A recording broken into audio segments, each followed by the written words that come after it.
어느 초등학교 꼬마아이가 무더운 여름날 오후 방에 안에 늘어져 있는데 몹시 시원한 물을 마시고 싶었지만 꼼짝도 하기가 싫었습니다. 그래서 거실에서 TV를 보고 계시는 아버지한테 아빠 물 좀 갖다 주세요 라고 이렇게 말합니다. 그래서 아버지가 냉장고에 있으니까 내가 갖다 먹으렴 하고 이렇게 일렀습니다. 한 5분쯤 지나서 이 아이가 똑같이 말합니다. 아빠 물 좀 갖다 주세요. 그래서 아빠가 좀 짜증스러운 목소리로 물이 냉장고에 있으니까 내가 갖다 마셔라 하고 이렇게 일렀습니다. 근데 또 한 5분쯤 지나니까 이 아이가 또 아빠 물 좀 갖다 주세요 라고 말합니다. 그러자 아빠가 화를 내면서 이놈 네가 갖다 마시라니까 한 번만 더 그 소리 하면은 쫓아가서 혼내준다 하고 이렇게 야단쳤습니다. 또 한 5분 지나니까 아들이 하는 말이 아빠 저 혼내주러 오실 때 물 좀 갖다 주세요. 혼은 나더라도 물은 꼭 마시고 싶었던 모양입니다. 우리나라는 이제 6, 7월 장마철이 지났는데도 이 8월 달에도 매일 거의 비가 내리고 있는 비가 부족하지 않은 나라입니다. 그런데도 불구하고 UN 기준으로 보면 우리나라가 벌써 물 부족 국가로 이렇게 분류되었습니다. 1인당 연간 이용 가능량이 1700세제곱미터 미만으로 우리가 물 쓰는 양에 비해서 사용할 수 있는 양이 부족하다는 것입니다. 이런 물 부족 현상이 일어나는 이유가 어디 있을까?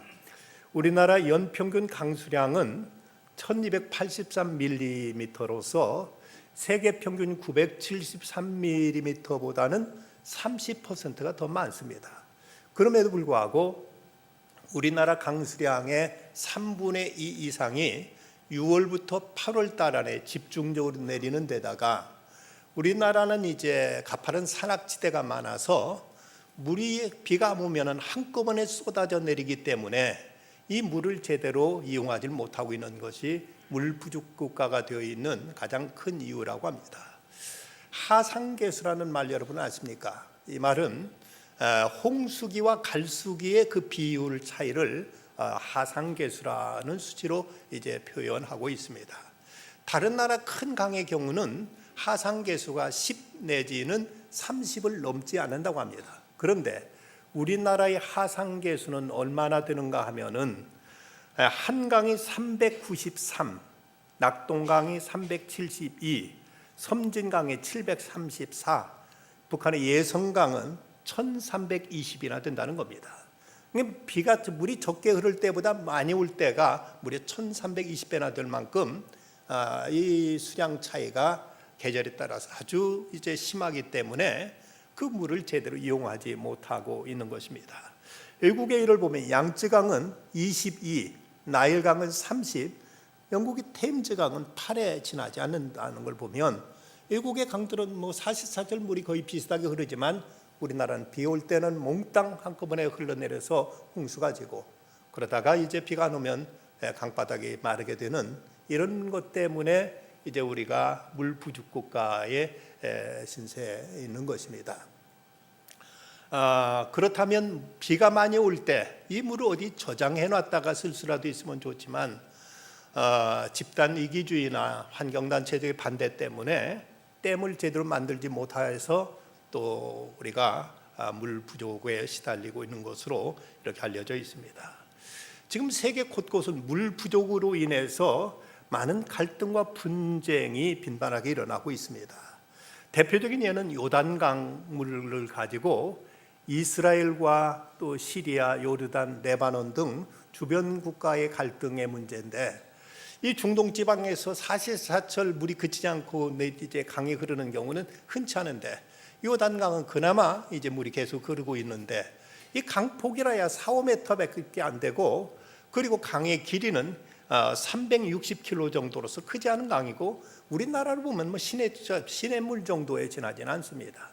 그런데 그 시리아에서 수자원 확보를 위해서 그 위에 댐을 막으려고 하니까 이스라엘에서 그들의 생존의 위기를 느끼고 지난 1967년 제3차 중동 전쟁을 일으켜서 이제 이스라엘 승리함으로 그 수자원을 확보해서 그 헐몬산에 흘러내리는 그 요단강물을 갈릴리 바다, 갈릴리 호수에다 이것을 담아가지고 그 갈릴리 호수의 물이 이스라엘 전체 그 물 가운데 30%를 차지할 만큼 수자원 확보를 통해서 이스라엘 존립의 기반을 이제 마련했다고 이렇게 전하고 있습니다.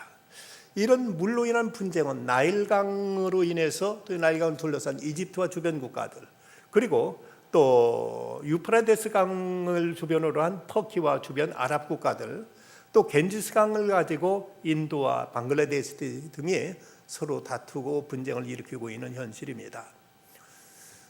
여러분, 우리가 살아가면서 먼지 때문에 많이 걱정을 하고 올 줄 알고 우리 건강에도 큰 위험이 된다고 생각합니다. 그렇다면 이 지구상에 먼지가 전혀 없다면 여러분 어떨까요? 어쩌면 얼마나 깨끗하고 청량하고 이제 저녁 노을 얼마나 우리가 좋을 수 있을까 싶었지만, 만약 먼지가 1%도 없이 깨끗이 이제 사라진다면, 물론 저녁 노을의 그 붉은 저녁 노을도 볼 수 없지만 가장 심각한 것은 비가 생기지 않는다는 것입니다. 비라는 것이 작은 먼지 입자를 핵으로 해서 이제 수분이 응결되어 가지고 물방울이 돼서 떨어지는데, 만약 전혀 먼지가 없다면은 비나 눈이 생기질 않아서 이 땅에 심각한 물 부족 현상이 나타나게 될 것이라는 거죠. 그러고 보면 그 먼지까지도 이 땅의 어떤 생태계를 위해서는 꼭 필요한 것임을 우리는 이제 깨닫게 됩니다. 헬라의 처인 탈레스는 말하기를 만물의 근원은 물이라고 이렇게 말한 바가 있습니다. 물은 생명의 근원이라는 것. 사람은 거의 물로 된 어머니 그 태 속에서 9개월 동안 있다가 거기로 태어나서 이제 평생 동안 6,500갤런의 물을 마시다가 죽기에, 물에서 태어나서 물로 인해 살다가 이제 물을 마시지 못하고 죽는 것이 인생이라고 이렇게 말하기도 합니다. 사람 피의 90%, 뇌의 80%, 살의 75%, 뼈의 25%가 물이기 때문에 거의 물로 된 존재라고 이렇게 말할 수 있는 것이죠. 어느 땅이든 3년간만 비가 내리지 않으면 그곳은 사막으로 바뀌고 만다고 합니다. 그런데 비가 사막이라서 물이 없는 것이 아니라 물이 없으면 사막이 되고 맙니다. 사람의 신체에서 3분의 1 이상만 화상을 입어도 그 사람의 생명 위협하다고 하는데, 지금 지표면에 거의 3분의 1에 육박해 가면서 사막화가 진행되고 있어서 지구 생태계도 심각한 위기를 맞게 되고 있다고 합니다. 그런데 이런 사막화보다 더 무서운 것이 있다면 우리들 심령의 사막화라고 말할 수가 있을 것입니다. 마지막 때 하나님께 이 땅에 재앙을 내릴 때 먹을 것이 없어 주림이 아니라, 마실 것이 없는 기갈이 아니라 하나님의 말씀을 듣지 못한 기근과 기갈이 있으라는 말씀처럼 가장 심각한 것은 우리들의 영혼, 우리 심령이 메말라 갈 때, 이것이야말로 우리에게 가장 치명적인 현상이요 우리를 불행하게 하는 가장 중요한 요인이 될 수 있음을 성경은 지적합니다. 그래서 에레미야 17장 13절에 보면 생수의 근원이신 여호와를 버림이니라. 하나님을 떠남으로 인해서 참 모든 생명의 주인, 모든 생기의 근원이신 하나님을 떠나게 될 때 우리의 영혼이 메마르게 되고 우리 삶이 황폐하게 됨을 오늘 말씀은 지적하고 있습니다. 사막은 자기 자신만 죽는 것이 아니라 그 안에 있는 모든 것을 죽게 만들고 맙니다. 미국의 신학자 가운데 제임스 피크라는 분이 예수님의 자취가 담긴 그 예수님이 시험 받으신 그 사막을 이제 찾아갔다가 그만 집차가 고장 나는 바람에 오도 가도 못하고 차에 싣고 갔던 마지막 콜라 홀딱 마시고는 그대로 타 들어가 죽고 말았다고 합니다. 이제 사막처럼 황폐한 심령은 자기 자신뿐만 아니라 그가 접하고 교제하는 사람들까지도 메마르게 만들고 피곤하게 만들고 지치게 만들고 힘들게 만듭니다. 어떤 사람 만나서 교제하다 보면 참 그야말로 생수를 마시는 것처럼 이제 그를 통해서 어떤 생기를 얻게 되고 기쁨을 얻게 되고 서로 활력을 주는데, 어떤 사람 만나 얘기하다 보면 서로 피곤하고 짜증스럽고 답답하고 참으로 이제 모든 것이 메마르게 되는 이런 모습을 보게 될 때 우리 심령의 문제가 무엇보다 중요하다는 것을 생각하게 됩니다. 오늘 말씀에 보면 5절과 6절에 이렇게 경고하고 있습니다. 여호와께 이와 같이 말씀하시니라. 무릇 사람을 믿으며 육신으로 그 힘을 삼고 마음이 여호와에게 떠난 그 사람은 저주를 받을 것이라. 그는 사막의 떨기나무 같아서 좋은 일이 오는 것을 보지 못하고 광야 간조한 곳 건건한 땅 사람이 살지 않는 땅에 살리라고 말씀합니다.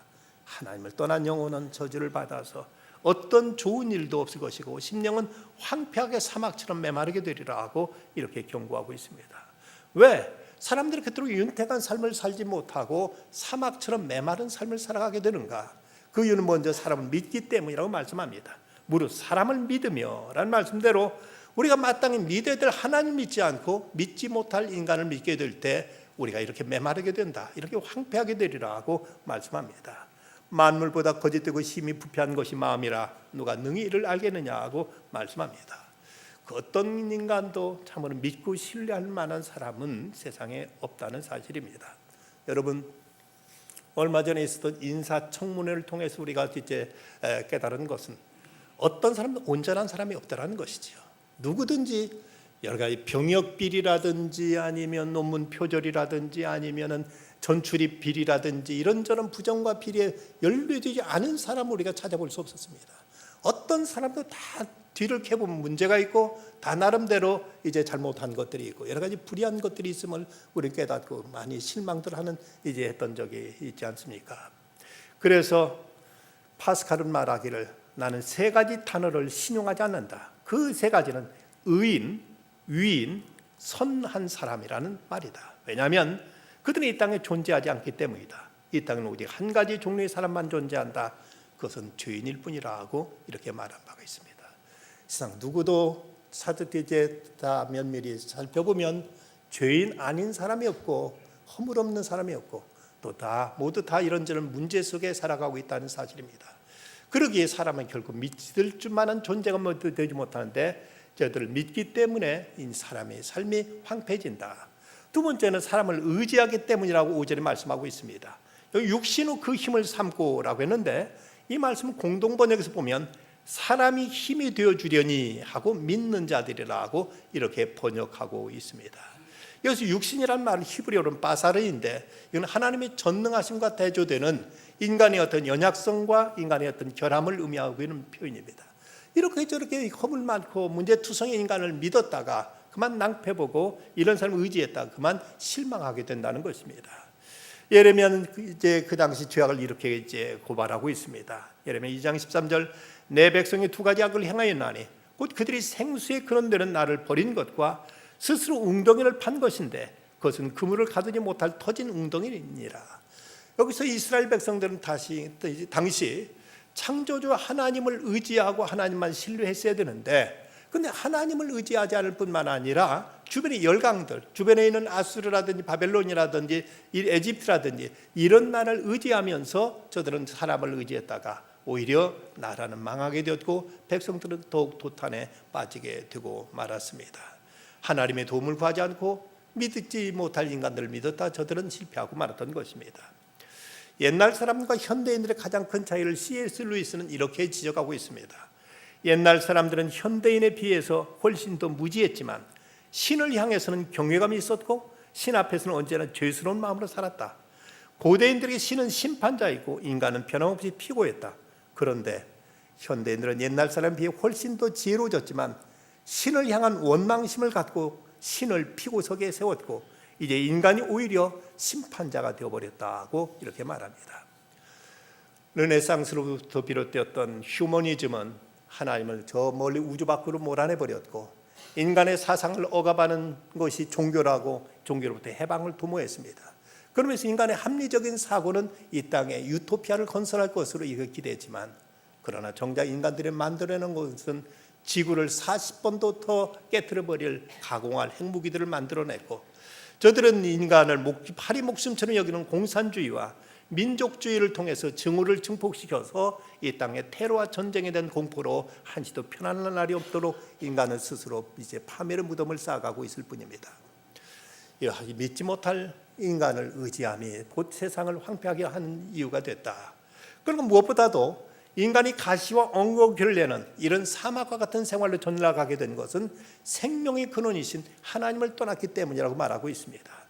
예레미야 17장 13절 말씀 이스라엘의 소망이신 여호와여, 무릇 주를 버리는 자는 다 수치를 당할 것이라. 무릇 여호와를 떠나는 자는 흙에 기록되어 오리니 이는 생수의 근원이신 여호와를 버림이니라 하고 이렇게 말씀하고 있습니다.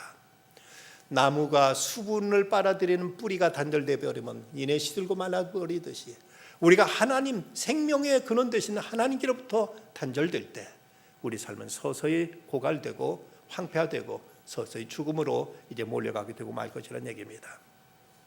1347년 10월 제노바의 함선 한 척이 유럽 전체의 사망 신고, 사형 판결문이라는 이런 이제 저주 같은 이런 이제 질병을 싣고 흑해를 지나서 이탈리아의 메시나 항구에 들어서게 되었습니다. 입항할 때부터 대다수의 선원들은 다 죽어 있었고 몇몇 살아있는 선원들조차도 이제 얼마 있지 못해 모두 다 사망했습니다. 그래서 그 시 당국에서는 이 배를 저 항구 저 멀리 밖으로 내쫓았는데, 그런데 이미 항구에 접안했을 때 배 안에 있던 쥐들이 밧줄을 타고 항구로 육지로 이제 들어옴으로 인해서 여기서부터 시작된 페스트가 이탈리아를 거쳐서 프랑스로 그리고 영국으로 저 유럽 전역을 이제 점점 훑어가기 시작했습니다. 그러면서 유럽 대륙 전체가 이 흑사병에 시달려서, 그래서 이제 이 병을 어떻게 치료해야 될 줄도 몰랐고 어떻게 이것을 해결될지 몰랐던 유럽 사람들은 그 당시에 당시 유럽 인구 5년의 짧은 기간 안에 당시 유럽 인구의 3분의 1에 해당하는 2,500만 명이나 그때 죽어갔습니다. 그리고 300년이 지난 1665년까지도 영국 런던에서 10만 명이 죽을 만큼 이렇게 참혹한 이런 참으로 이제 비참한 그 심판이 유럽 전역을 훑었습니다. 그런데 이거보다 더 무서운 질병이 있다면 인간의 하나님을 떠남으로 인해서 겪게 되는 죄의 결과로 겪게 되는 인간 영혼의 고갈된 이 상태라는 사실입니다. 아담과 하와가 하나님의 말씀을 저버리고 마귀의 유혹에 빠졌을 때 저들은 모든 삶이 메말라지게 되고 말았습니다. 서로 원망하고 서로 질시하고 서로 의심하는 이런 관계로 이제 빠졌고, 그리고 이 땅까지도 황폐해져서 피땀 흘려서 수가지 먹을 것이 없는 이런 상황으로 전락하게 된 것이 인간이 하나님으로부터 멀어지고 하나님을 떠난 데서 비롯된 이제 이 땅의 형벌이었던 것입니다. 그러면 이렇게 메마른 사막과 같은 상황에서도 여기에 하나님의 은혜의 생수만 부어지면은 우리 삶은 낙원으로 바뀌어질 수 있음을 오늘 말씀은 우리에게 시사하고 있습니다. 사막과 같이 메마른 곳도 그곳에 물만 주어지면 얼마든지 옥토로 바꿔질 수 있다는 사실을 우리는 알고 있습니다. 미국 서부를 여행해 보신 분들은 캘리포니아주, 이곳은 사막입니다. 그런데 그 콜로라도 강을 후보댐으로 막아서 그 물을 끌어들였더니 라스베가스라든지 그곳은 그런 세계적인 이런 관광도시로 바뀌었고, 캘리포니아 그곳에는 많은 그곳에 이제 과수원들이 생기고 농장이 생기고 그토록 푸르른 이제 그 녹음을 구가 이제 펼쳐져 있는 모습을 보면 그것은 물이 공급됐기 때문에 이제 그곳은 이렇게 낙원처럼 바뀌어질 수 있었던 것입니다. 그곳에는 농작물들은 소독약, 농약을 치지 않아도 너무 햇빛이 뜨겁기 때문에 병충해가 살지 못해가지고 전혀 문제가 없다고 합니다. 오히려 더 이제 식물들은 건강하게, 더 무성하게 더 잘 자라는데 그 가장 핵심적인 이유는 바로 그곳에 물이 공급되기 때문에 그 메마른 사막도 이렇게 옥토로 바뀔 수가 있는 것입니다. 그렇다면 우리들의 삶의 정황이 아무리 힘들고 고달프다 할지라도 오히려 우리에게 그런 상황에 우리에게 하나님의 은혜의 생수가 공급될 때 우리는 여기서 풍성한 열매를 맺게 될 것이고, 우리 삶은 시냇가에 심겨진 나무처럼 푸르르고 결실을 그치지 않는 삶이 될 것이라는 얘기입니다. 세계적으로 가장 물이 좋지 않은 곳, 흙탕물 구덩이로서 깨끗한 물을 찾기 어려운 곳이 인도의 캘커타라고 합니다. 이건 어디를 파봐도 물이 나오긴 하는데 물이 흙탕물이라 마시기가 어려운 이런 물인데, 왜 그런가 하고 지질학자들이 조사했던 이유는 간단히 있습니다. 그것은 가도 끝이 없는 평지라서 물이 흐르질 않는 것입니다. 물이 그냥 고여만 있을 뿐이지 물이 흐르질 않다 보니까 높은데 물이 흐르면서 이 물이 여과돼야 되는데 전혀 이 물이 여과되지 않고 가만히 그냥 그대로 잠겨 있다 보니까 이렇게 흙탕물 전체로 물이 그렇게 이제 깨끗하지 못한 곳을 이루고 있다는 겁니다. 어쩌면 우리들의 삶에 아무런 문제가 없이, 아무런 어려움 없이, 아무런 고난 없이 그냥 편안했으면 좋겠다 싶지만 오히려 이러한 삶이 우리들의 영혼을 병들게 하고 우리들의 심령을 잠들게 하고 우리로 하여금 오히려 점점 이 영혼이 썩어질 수 있다는 사실을 우리는 알아야 됩니다. 오히려 어떤 때로는 산이 있고 계곡이 있을 때 물이 이런 그걸 흐르면서 물이 정화되듯이 때로 우리에게 고난이 있고 역경과 시련이 있을지라도 여기 하나님의 은혜만 부어지면 우리는 오히려 더 풍성한 생명을 누릴 수 있음을 우리는 잊지 말아야 될 것입니다. 그러면 시냇가의 심기운 나무의 복은 과연 무엇인가? 먼저는 두려워하지 않는 삶이라고 말씀합니다. 더위가 올지라도 두려워하지 않는다고 말씀합니다. 어떤 사람이 두려움 속에 살아갑니까? 의지할 데가 없는 사람이 두려움에 떨게 되는 것이죠. 어떤 문제를 만났을 때 내 힘은 도저히 해결할 수가 없고 그러면 누구도 나에게 도움이 될 수 있는 사람이 없다 싶을 때 우리는 낙심하고 절망에 빠지게 됩니다. 그런데 오늘 8절 말씀, 그는 물가에 심어진 나무가 그 뿌리를 강변에 뻗치고 더위가 올지라도 두려워하지 아니하며 그 잎이 청청할 거라고 말씀합니다. 이 청청하다는 말은 항상 소망이 넘치는 삶을 살게 되라는 것입니다.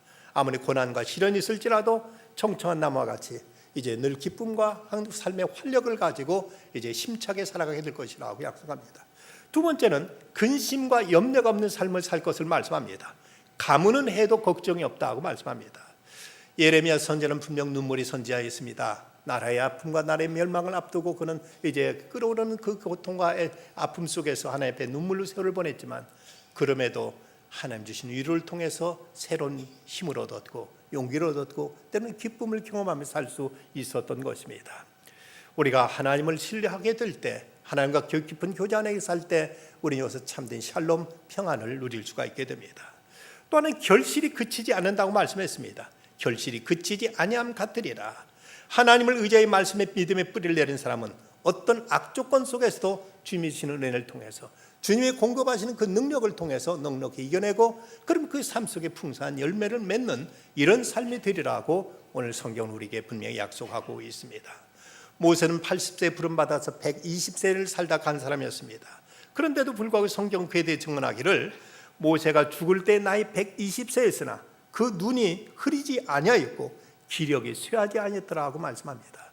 하나님의 은혜를 공급받고 그 은혜 속에 살아갔던 그는 지칠 줄 몰랐고 120세가 되도록 그는 열심히 이스라엘 민족의 해방을 위해서 이제 끝까지 분투 노력할 수 있었던 것입니다.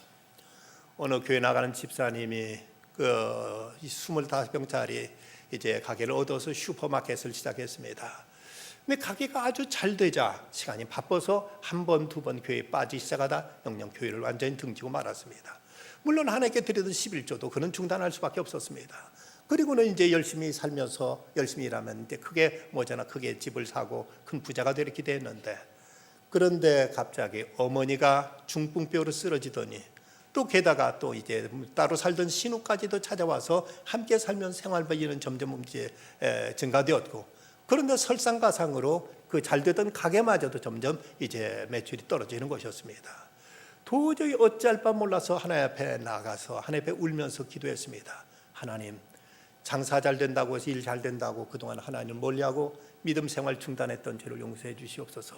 하나님이 믿음을 회복시켜 주시옵소서 하고 하나님 앞에 엎드려 기도했습니다. 그렇게 기도하고 났더니 3개월 만에 쓰러졌던 어머니가 다시 일어나셨고 그리고 그 신우는 이제 좋은 사람 만나 결혼해서 이제 따로 떨어져서 살게 되었습니다. 그러면서 가게도 다시 회복되면서 점점 매출이 늘어나면서 모든 것이 다시 원상태로 회복될 수 있게 되었던 것입니다. 하나님과 관계가 멀으면서 이뤘던 모든 것들이 관계가 회복됨으로써 모든 것이 다시 이제 원상복귀로 바뀌어질 수 있었던 것입니다. 우리가 그저 아무 이유 없이 짜증스럽고 피곤하고 지쳐있는 이유가 있다면 무엇일까? 과연 그것이 무엇 때문일까를 우리는 깊이 생각해야 될 것입니다. 우리가 자녀들로 인해서 많은 걱정들하고 있지만 저들 믿음으로만 굳게 세워놓으면 하나님이 저들의 앞길 책임져 주시고 하나님이 인도해 줄 것입니다. 자신에 대해서 걱정한다면 내 영혼의 문제만을 위해서 걱정할 뿐입니다. 다니엘 김이 쓴 철인, 세상에 감당치 못할 사람이란 이 책에 이런 이야기가 소개되고 있습니다. 중국에서 물건을 사가지고 북한 국경을 넘어가서 물건을 팔고는 아침에 들어갔다 저녁이면 돌아오는 할아버지가 있었습니다. 근데 이 할아버지는 거기에서 물건을 파고 돌아오지만 실은 복음을 전하기 위해서 국경을 드나들고 있었습니다.